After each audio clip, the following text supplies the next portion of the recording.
Assalamualaikum warahmatullahi wabarakatuh. Halo semuanya, apa kabar semua penonton Spesaku Channel? Masih semangat nggak nih puasanya? Senang sekali saya Masai Putri Gunaratna bisa menemani penonton setia Spesaku Channel dalam program terbaru dari Spesaku Channel, yaitu Spesaku Podcast. Tema kali ini kami akan membahas tentang pentingnya pendidikan agama di era digital. Mengapa perlu kita bahas tentang pendidikan agama di era digital? Berbicara tentang era digital, apa sih era digital itu? Jadi, era digital adalah era di mana perkembangan teknologi semakin signifikan. Semua orang dari kalangan anak-anak hingga orang dewasa tentunya tidak bisa terlepas dari penggunaan teknologi, terutama smartphone. Nah, hal itu menjadikan semua orang bisa mencari informasi melalui internet atau segala sesuatu dalam bentuk jaringan tanpa batas. Era digital ini sangat mendatangkan berbagai pengaruh dalam dunia pendidikan, terutama bagi para pelajar. Apalagi di masa sekarang ini, hampir semua pelajar belajar secara daring. Apabila seorang pelajar masih kurang pendidikan agamanya di era pendidikan ini, tentu saja sangat dikhawatirkan. Mengapa sangat dikhawatirkan? Di sini saya sudah kedatangan seorang narasumber, yaitu Bapak Arif Safrudin. Saya dan Pak Arif akan membahas hal yang menarik serta bertukar informasi tentang pentingnya pendidikan agama di era digital.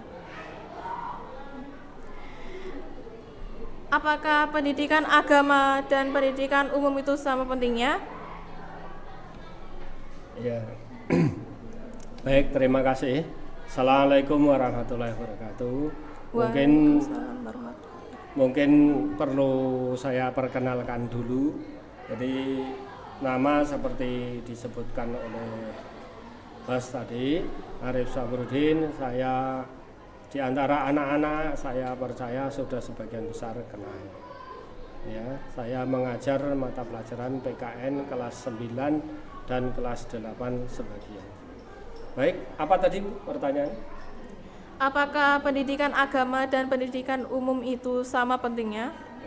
Baik.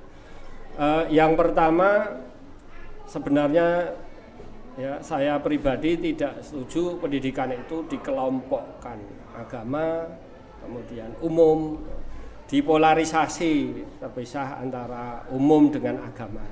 Karena sebenarnya objeknya itu kan sama yaitu siswa.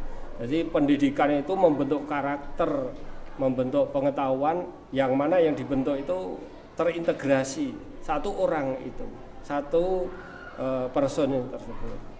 Kalau kita bicara apakah sama penting, ya keduanya sama-sama penting. Seperti dalam manusia itu ada jiwa, ada raga.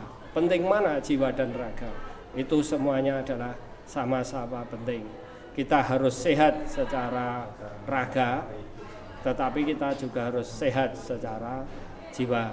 Jadi jiwa dan raga, pendidikan agama maupun pendidikan umum sama-sama pentingnya. Lalu siapa yang paling berperan penting dalam memberikan pendidikan agama di sekolah? Guru atau sekolahan? Jadi pendidikan, kita kembali ke depan, itu adalah sebuah terintegrasi menjadi satu. Oleh karena itu tidak bisa lepas antara sekolah, antara guru, bahkan antara keluarga dan lingkungan. Pendidikan mana yang lebih penting kita tidak bisa, karena seorang siswa itu hidup di sekolah, hidup di keluarga, di lingkungan sosial. Oleh karena itu semuanya harus terlibat. Tidak bisa ini lebih penting gitu. Cuman kalau di sekolahan itu memang ada semacam nilai, ada semacam yang bisa memberikan tekanan kepada siswa, sehingga sekolah mungkin perannya lebih besar, ya lebih besar sedikit dibanding dengan di luar sekolah. Tetapi keluarga, kita tahu bahwa keluarga kita di dalam keluarga lebih lama durasinya. Jadi tidak bisa diabaikan atau tidak bisa mana yang lebih penting, tidak bisa. Lalu apa yang terjadi apabila seorang siswa hanya menguasai pendidikan umum saja dan sebaliknya? Begini, ini tidak hanya berlaku untuk siswa, untuk siapa saja. Jadi kedua-duanya sama pentingnya. Pendidikan umum saja itu tidak kita jadi bingung. Ya. Kemudian pendidikan agama saja kita tidak punya kekuatan. Jadi ada ilmuwan-ilmuwan tokoh yang lama itu memberikan pengertian begini, bahwa agama tanpa pengetahuan itu lumpuh, tidak punya kekuatan. Begitu juga pengetahuan yang tanpa agama itu seperti buta, tidak mengetahui mana yang benar, mana yang salah, mana yang baik, mana yang buruk. Karena kebaikan-kebaikan yang dari manusia, bersumber dari manusia itu sifatnya relatif, sehingga tidak ada patokan ukurannya. Nah, berbeda kalau agama ini adalah nilai kebenarannya mutlak begitu. Berikutnya. Lalu berarti hilangnya moral kesopanan, lalu kenakalan remaja, bahkan sampai terjerumus dalam hal kemaksiatan itu dampak dari kurangnya pengetahuan agama ya Pak? Bisa jadi begitu. Agama, kita ulangi, agama itu tidak sekedar pengetahuan. Banyak sekali orang yang tahu tentang agama tetapi tetap melanggar dari agama. Jadi agama tidak sekedar dijadikan ilmu tetapi harus diamalkan, harus dihayati gitu, sehingga benar-benar nilai agama itu membimbing manusia ke depan kepada kecerahan. Berarti circle pertemanan juga memengaruhi hal tersebut. Ya.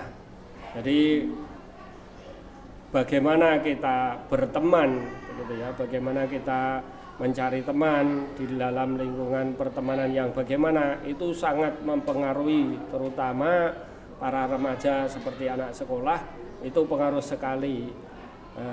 Tetapi benteng di dalam diri anak tersebut yang dibawa mungkin dari rumah, dari sekolahan, itu ketika di lingkungan apapun itu bisa membentengi. Tetapi kalau terus-menerus benteng ini digempur dengan berbagai godaan, itu mungkin ada ingin coba-coba dari remaja tersebut sedikit-sedikit ya, mula-mula mungkin dengan belajar merokok, kemudian belajar yang lain, akhirnya terlibat ke narkoba dan sebagainya.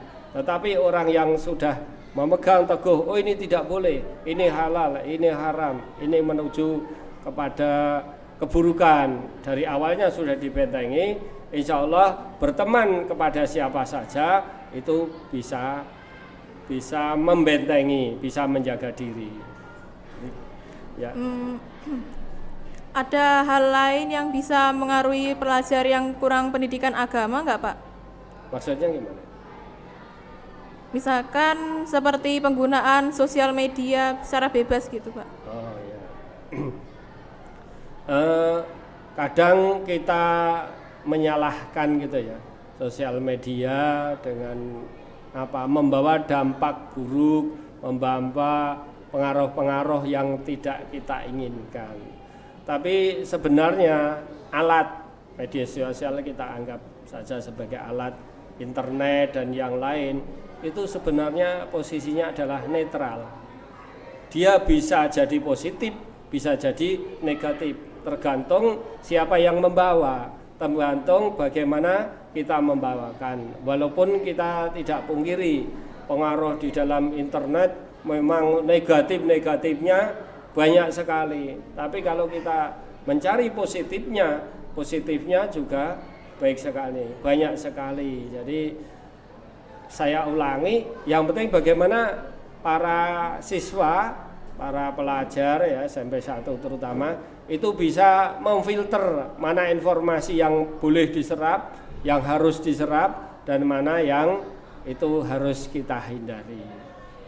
Lalu kalau misalkan nih Pak, ada siswa yang memang sudah terlanjur kurang pendidikan agamanya, apa yang akan Bapak lakukan? Kita kembali ke depan bahwa pendidikan itu tidak terdiri atau tidak bersumber dari sekolah saja.